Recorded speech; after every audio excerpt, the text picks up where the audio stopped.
आज हम जानने वाले हैं इस संसार की सबसे पहली प्रेम कहानी के बारे में, जिसमें न कोई शर्त थी, न कोई बंधन, बस एक दृढ़ता थी, एक श्रद्धा थी।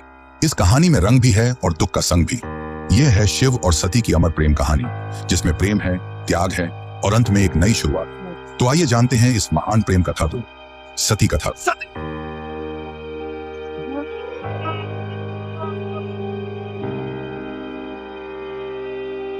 सृष्टि के आरंभिक काल की बात है, जब ब्रह्मा ने अपने मानस पुत्रों को रचा। उन्हीं में से एक थे दक्ष प्रजापति, अत्यंत बुद्धिमान परंतु उतने ही अहंकारी। दक्ष को अपनी योग्यता, अपनी शक्ति और अपने सृष्टिकर्ता के कुल से उत्पन्न होने का बड़ा अभिमान था। उसने वर्षों की तपस्या की और देवताओं से वरदान पाए संतान की प्राप्ति के लिए। उसकी यह तपस्या रंग लाई और उसे एक अत्यंत दिव्य कन्या की प्राप्ति हुई, वही जिसे हम आज देवी सती के नाम से जानते हैं। सती का जन्म किसी साधारण कन्या की भांति नहीं हुआ था। उनका स्वरूप स्वयं शक्ति का अंश था। कहते हैं वह स्वयं आदि शक्ति का अवतार थी। दक्ष को अपनी पुत्री पर गर्व था, लेकिन साथ ही उसके मन में एक अभिलाषा थी कि वह अपनी इस कन्या का विवाह किसी महान देवता, किसी वैभवशाली राजकुमार या किसी प्रतिष्ठित गृहस्थ से करेगा। उसे यह कल्पना भी नहीं थी कि उसकी पुत्री का हृदय वहां बन चुका है, जहां वैभव का कोई मोल नहीं, जहां वैराग्य ही आभूषण है, भगवान शिव। देवी सती बचपन से ही विचित्र स्वभाव की थी। अन्य कन्याओं की तरह ना तो उन्हें श्रृंगार में रुचि थी, ना ही राजसी जीवन की भव्यता में। जब जब वह शिव की चर्चा सुनती, जब किसी आर्षी द्वारा शिव की महिमा का वर्णन होता, उनका हृदय गहरे भावों से भर उठता। शिव जो श्मशानवासी हैं, जो मृग चर्म धारण करते हैं, जो भस्म रमाते हैं और सर्पों को आभूषण की तरह पहनते हैं, आम कन्याओं के लिए यह भय का कारण होता, पर सती के लिए यही शिव उनके अंतर्मन में बस चुके थे। धीरे धीरे यह आकर्षण भक्ति में बदला और भक्ति प्रेम में। अब सती का एक ही लक्ष्य था, शिव को पति रूप में प्राप्त करना। पर यह मार्ग आसान नहीं था। जब दक्ष को सती की इच्छा का आभास हुआ तो वह क्रोधित हो उठा। उसकी आंखों में तो शिव एक जंगल में भटकने वाले योगी मात्र थे। उसने सती को समझाने का प्रयास किया कि वह किसी योग्य, राजसी और सम्माननीय वर को चुने, पर सती अब निर्णय कर चुकी थी। उन्हें किसी धन, वैभव या पद की आवश्यकता नहीं थी। उन्हें चाहिए था वह परम पुरुष जो संन्यास में भी पूर्ण है, जो मौन में भी संपूर्ण है। और इसी लक्ष्य के लिए सती ने आरंभ की कठोर तपस्या। पर्वतों की गुफाओं में, प्रचंड वायु और वर्षा के बीच सती ने भोजन तक त्याग दिया। उन्होंने पृथ्वी पर बैठकर खुले आकाश में बिना निद्रा के केवल शिव के ध्यान में लीन रहकर दिन, सप्ताह और महीनों का तप किया। देवताओं तक को आश्चर्य हुआ कि एक कन्या इतनी कठोर तपस्या कैसे कर सकती है। और जब उनकी तपस्या की अग्नि ने त्रिलोक को प्रभावित करना शुरू किया, तब अंततः भगवान शिव ने उनकी भक्ति को स्वीकार करने का निर्णय लिया। पर यह तो आगे की कथा है। अभी तो एक पिता के अहंकार और एक पुत्री के समर्पण की टकराहट शुरू हुई है। जहां एक और दक्ष चाहता है कि सती उसके राजनैतिक सपनों की सीढ़ी बने, वहीं दूसरी ओर सती हर सांस के साथ शिव का नाम जपती है। यही संघर्ष इस प्रेम कथा की पहली चिंगारी है, एक ऐसी चिंगारी जो आगे चलकर एक भीषण अग्निकांड बन जाएगी। सती अपनी तपस्या में लीन थी। उनका एकमात्र उद्देश्य था शिव की प्राप्ति। अनंतः उनकी भक्ति से प्रसन्न होकर शिव प्रकट हुए। शिव मुस्कुराए और एक क्षण में वह उस तपस्विनी के समक्ष प्रकट हो गए। जैसे ही सती ने अपनी आंखें खोली, उनके सम्मुख खड़े थे वही जिनके लिए उन्होंने सब कुछ त्याग दिया था। शिव ने उनके तप, प्रेम और अटल श्रद्धा को देखा और कहा, हे देवी, तुम्हारा प्रेम मुझे बाध्य करता है। आज मैं तुम्हें अर्धांगिनी के रूप में स्वीकार करता हूँ। इस वचन के साथ पूरे ब्रह्मांड में आनंद की लहर दौड़ गई। देवताओं ने पुष्प वर्षा की और फिर आया वह शुभ दिन जिसका साक्षी स्वयं ब्रह्मा, विष्णु और सारे लोग हुए, शिव और सती का दिव्य विवाह। शिव बारात लेकर स्वयं कैलाश से निकले, पर यह कोई साधारण बारात नहीं थी। इसमें भूत, प्रेत, पिशाच, नाग, सिद्ध, योगी, अर्षि, देवता सब सम्मिलित थे। शिव की सवारी नंदी थी, शरीर पर भस्म, जटा से गंगा, गले में नाग। यह स्वरूप देख सभी स्त्रियां भयभीत हो उठी, पर सती के चेहरे पर गर्व था। उन्हें अपने शिव पर गर्व था। वैभव नहीं, सत्य का स्वरूप थे वह। विवाह का आयोजन राजसी नहीं था, पर दिव्यता से भरा हुआ था। स्वयं ब्रह्मा ने मंत्रोच्चारण किया, विष्णु ने कन्यादान किया और समस्त लोगों ने इस मिलन का स्वागत किया। यह केवल दो आत्माओं का नहीं, सृष्टि के दो मूल तत्वों शिव और शक्ति का मिलन था। लेकिन इस भव्य विवाह में एक स्थान रिक्त रहा। सती के पिता दक्ष प्रजापति वह नहीं आए, ना ही कोई संदेश भेजा, ना ही कोई आशीर्वाद, क्योंकि उनके लिए यह विवाह एक अपमान था, एक चुनौती उनके अभिमान को। उनके अनुसार यह मिलन योग्य नहीं था। और यहीं से प्रारंभ हुआ उस अग्निकथा का बीज जो आगे चलकर पूरे यज्ञ को जला देगा। समय धीरे धीरे बीतता है। कैलाश पर्वत पर प्रकृति की गोद में शिव और सती अपना वैवाहिक जीवन शांतिपूर्वक और आनंद से व्यतीत कर रहे हैं।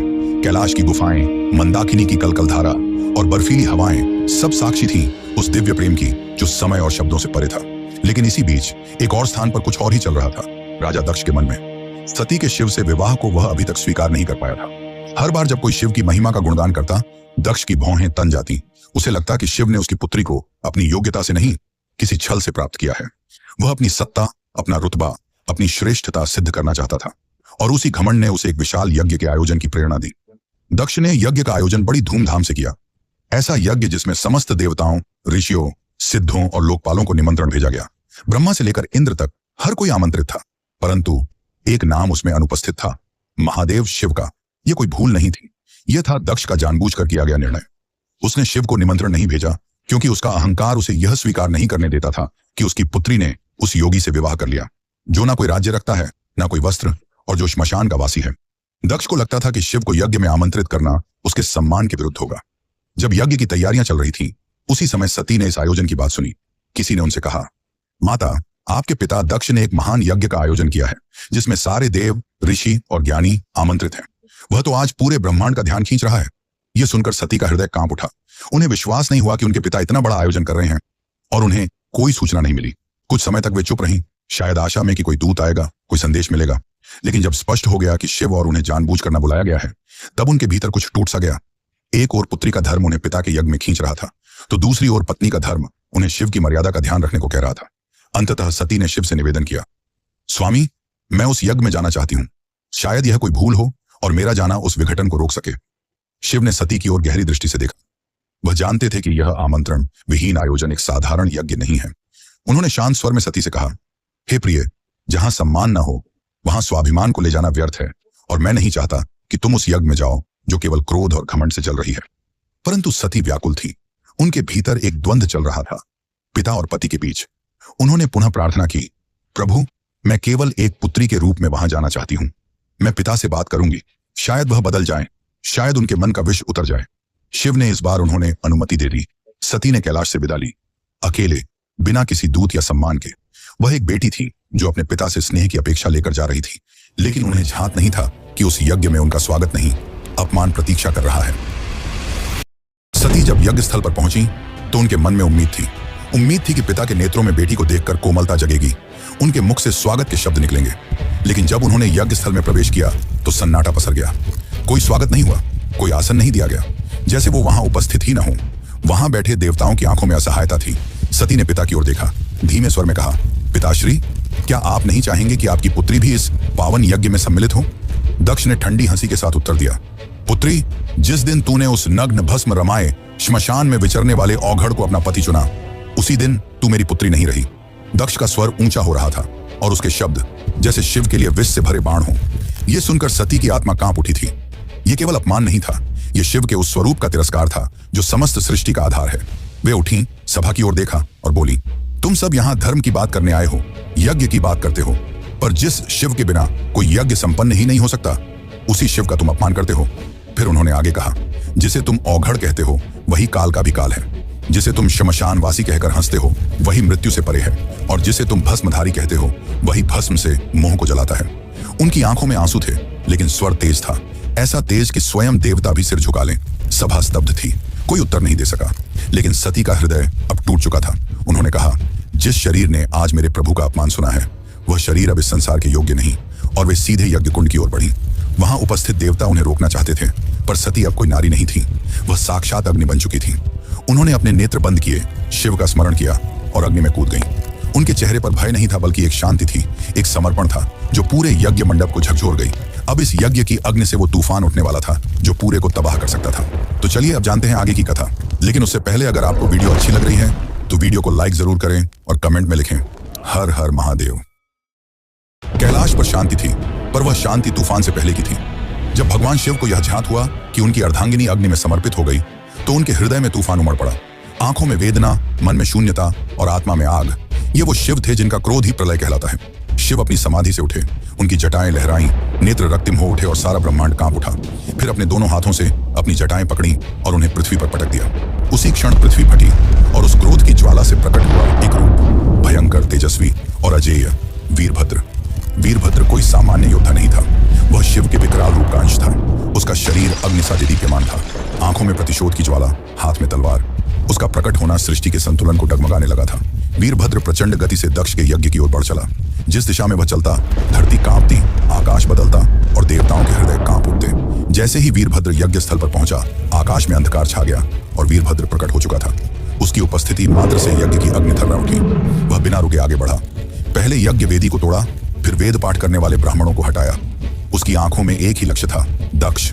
वीरभद्र के सामने कोई नहीं टिक सका। वह अकेला था, परंतु अजेय। उसके प्रत्येक प्रहार में शिव का शाप था और हर गर्जना में सती का विलाप। अंततः वह दक्ष के सामने पहुंचा। दक्ष अब भी अपने अभिमान में डूबा था। वह चिल्लाया, मैं यज्ञ करता हूं, मुझे कोई छू नहीं सकता। वीरभद्र ने उसकी आंखों में देखा और कहा, तू पिता कहलाने योग्य नहीं। आज तुझे उसी अग्नि में भस्म करूंगा जिसमें तूने धर्म का मजाक उड़ाया। और एक ही झटके में वीरभद्र ने अपनी तलवार से दक्ष का सिर धड़ से अलग कर दिया। पूरी सभा में सन्नाटा छा गया। देवता स्तब्ध रह गए। यज्ञ की अग्नि बुझ गई और पृथ्वी पर सिर्फ राख रह गई। वो राख जो अहंकार, अधर्म और अपमान की अंतिम परिणति थी। वीरभद्र शिव की आज्ञा पूरी कर चुका था। पर यह कहानी यही नहीं रुकती। अब आएगा वो क्षण जब शिव स्वयं यज्ञ स्थल पर पहुंचेंगे, सती के शव को उठाएंगे और सृष्टि में संतुलन डगमगाएगा। जब महादेव यज्ञ स्थल पर पहुंचे, उन्होंने सती के जले हुए शरीर को देखा। वह दृश्य ऐसा था जिसने स्वयं काल को रुला दिया। शिव ने धीरे से कंपाते हाथों से अपनी सती को बाहों में उठा लिया। उनकी आंखों से आंसू थे और फिर वह चल पड़े। शिव सती के शव को अपनी गोद में लिए पूरे ब्रह्मांड में भटकने लगे।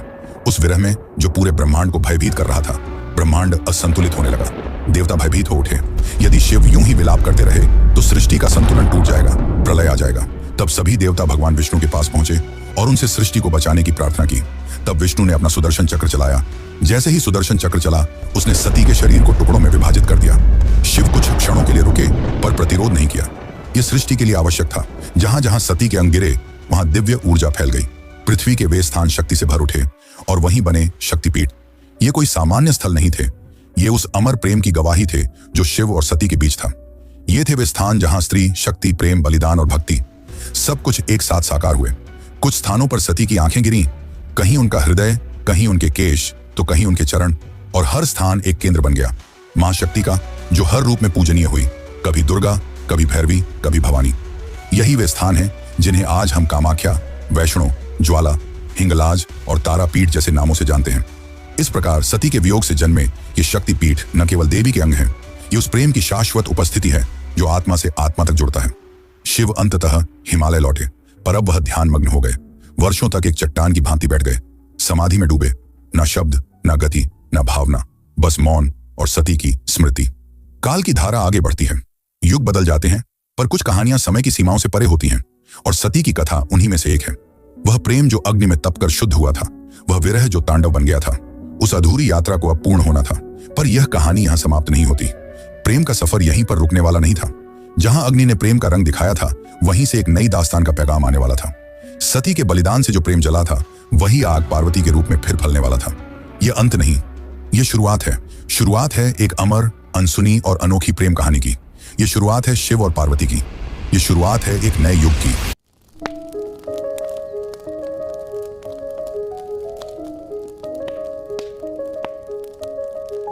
करुण सत्य सारिका अपरिजय शिवरायिका अबला जड़पतिर पालिका हरदासिका सदारिका बलनि पुष्यैकराग्रा नक्ति नृत्ना भवसारिका किलकृतास्मान स वैष्णव जल्पतो गिनो प्रमुञ्च प्रतिधृत नयना मृदता बलनि किं विव्रता किना प्रशम्य विषकञ्जकं नरमतः सदा सेनादिशति वेदसमर्यां धरे दूरनुभवा निर्वण सुता विनिगीर्यमाण सर्गा सर्वयस्तोमिनी मता विजयोदास्यमभ्या किन्ना हार्दगुप्तिजातयानं हन्ति प्रच्युतिबद्धं प्रजल्पं क्रुद्धा धरे दुरनुभवा भवनिर्वणसुता हृदि धृतनयनमृदता प्रबलनिधिं विव्रता किन प्रशम्य विषगञ्जकं नर्मतः सदा सेनादिशति